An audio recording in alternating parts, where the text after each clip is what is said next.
नमस्कार।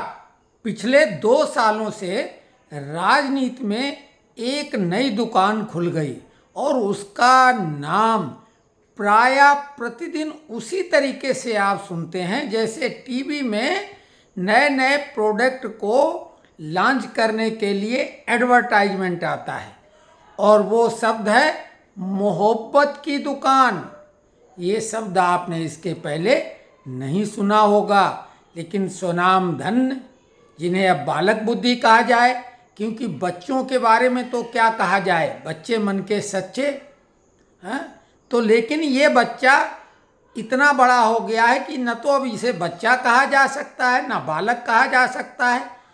कहने को वो प्रौढ़ हो गया है, लेकिन जो वो बातें करते हैं उनका अगर मतलब निकाला जाए तो कुछ का कुछ निकलता है। आपको ये बता दें, हमने पिछले एक वीडियो में बताया था कि ये जवाब आना चाहिए, लेकिन भाजपा की तरफ से ये जवाब नहीं आया। तब हमने ये जवाब दिया था और वो जवाब आप भी सुन लो। हमने कहा था कि भाई राजनीति में तो लोग सेवा करने के लिए आते हैं और फ्री फ्री के वादे करते हैं, जैसे आपने भी किया था। लेकिन दुनिया में कोई भी दुकान ऐसी होती ही नहीं जिसमें फ्री में कुछ मिलता हो।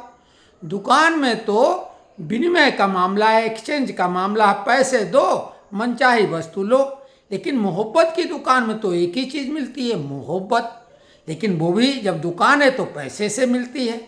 और जहाँ पर पैसे से मोहब्बत मिलती है तो आप अच्छी तरीके से जानते हैं कि वो कौन सी जगह है। और उसका नाम दुकान नहीं होता श्रीमान जी, उसको कोठा बोलते हैं। समझ रहे हैं ना, कोठा। हाँ, और सरल ढंग से अगर उसको कहें तो वेश्यालय बोलते हैं। आपको एक आश्चर्यजनक बात बता दें कि मोदी जी ने नारा दिया था 400 पार, वो तो हो नहीं पाया। लेकिन वेश्यालय की छत पर, यानी कोठे की छत पर पढ़ने वाला एक मध्यम वर्गीय व्यक्ति आज इंग्लैंड का, यूके का, यूनाइटेड किंगडम का, जिसने 200 साल भारत पर शासन किया, उस देश का प्राइम मिनिस्टर बन गया है। और ऐसे ही नहीं, 650 में से 400 पार, 412 सीटें उसने जीती हैं। मोदी का नारा तो यथार्थ रूप नहीं ले पाया, लेकिन कीर स्टारमर की लेबर पार्टी ने यूके की संसद में, लोअर हाउस में 650 में से 412 सीटें जीत ली। हालांकि उन्होंने ऐसा कोई नारा नहीं दिया था, लेकिन कीर स्टारमर, जो कि बचपन में बहुत ही गरीबी और मजबूरी में उनका जीवन बीता, हालांकि शुरुआती दौर में ही बहुत मेधावी छात्र थे, वो अपनी पढ़ाई में डिटरमिन रहे। और चूंकि उनके पास पैसे बेहद कम थे, पिताजी भी इनके बहुत सपोर्टर नहीं थे, पिताजी से अच्छे संबंध नहीं थे। इनकी माताजी के प्रति इनका लगाव था, लेकिन पिताजी इनको उतना पसंद नहीं करते थे। इनके पिताजी का नाम रोडने स्टारमर और माताजी का नाम जोसेफिन इनका नाम था।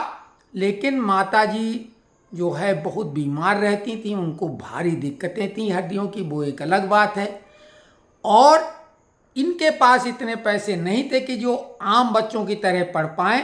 इन्हें पढ़ने के लिए जाना पड़ा और वहाँ उन्होंने सस्ते में एक कमरा लिया। स्वाभाविक है, वो ऐसी जगह होगी जहाँ भला आदमी जाना नहीं चाहेगा। तो वेश्यालयों की, जहाँ प्रॉस्टिट्यूशन होता है, उसके ऊपर जो घर बना था, एक छोटा सा कमरा, उस कमरे में वो पढ़ाई कर रहे थे।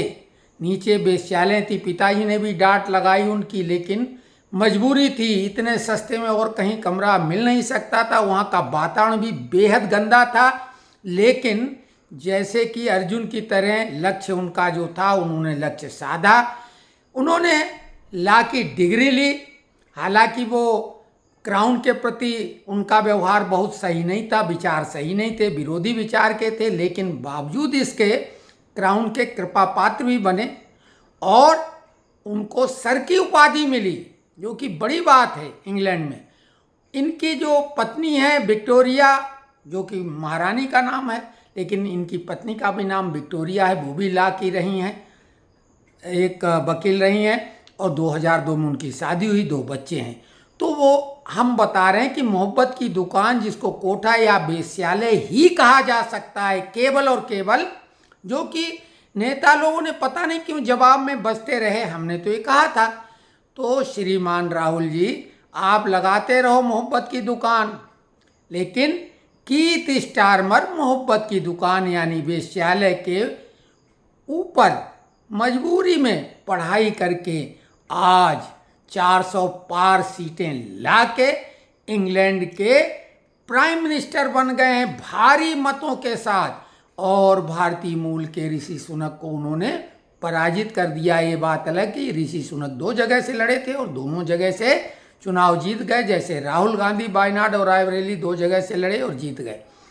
तो ये कुल मिला के राहुल की मोहब्बत की दुकान की बात है। चूंकि लोग बचते हैं, हम सीधी बात करते हैं, और अगर किसी को कोई किंतु परंतु इसमें से लगे तो वो टिप्पणी करे। हम आपको कीर स्टारमर का वो कमरे सहित उनकी फोटो थंबनेल पर लगा देंगे। उस वेश्यालय के ऊपर जो कमरा बना था, जो वहाँ चूँकि वो अलाउ होता है, उसके लिए लाइसेंस लेने पड़ते हैं, तो वहाँ ऐसा नहीं है कि उस पर कोई आपत्ति हो। तो मोहब्बत की दुकान के ऊपर पढ़ाई करके ये बालक, और इसके मन में जो कुछ पहले वामपंथी विचारधारा की वजह से, इसके मन में जो विचार थे उसकी वजह से लेबर पार्टी को भारी नुकसान हुआ, और लगभग वही वनवास की अवधि वाले समय को गुजार के ये सत्ता में पार्टी वापस आई है भारी मतों से, क्योंकि इन्होंने वाकई में अपने मन में दुर्भावना निकाल दी। कश्मीर 370 अनुच्छेद के खिलाफ ये थे, कश्मीरी में भारत के ये खिलाफ इनकी पार्टी, और ये बोलते रहे हैं, इजराइल के खिलाफ बोलते रहे हैं, जिसका खामियाजा लेबर पार्टी को भुगतना पड़ा। लेकिन अब उन्होंने अपना रुख बदल लिया है और भारत के साथ मधुर संबंध बनाने का उन्होंने प्रस्ताव चुनाव के पहले ही रख दिया था और उसी बात को दोहराया है। और इस बार 18 सांसद जो भारतीय मूल के वहाँ पर विजयी हुए हैं, और उसमें लेबर पार्टी में उनकी संख्या ज़्यादा है। तो ये कुल मिला के वर्तमान हालात में इंग्लैंड से और भारत तक लेकर मोहब्बत की दुकान पर इससे सटीक टिप्पणी कोई करेगा नहीं। आपको कैसी लगी ये टिप्पणी, ये विश्लेषण कमेंट्स बॉक्स में अवश्य लिखें, और अगर पसंद आया हो तो लाइक करें और चैनल को सब्सक्राइब करें, ताकि हम कई चीज़ों पर बिल्कुल सटीक ढंग से विश्लेषण करें और वो आप तक उसका नोटिफिकेशन पहुँचे। धन्यवाद।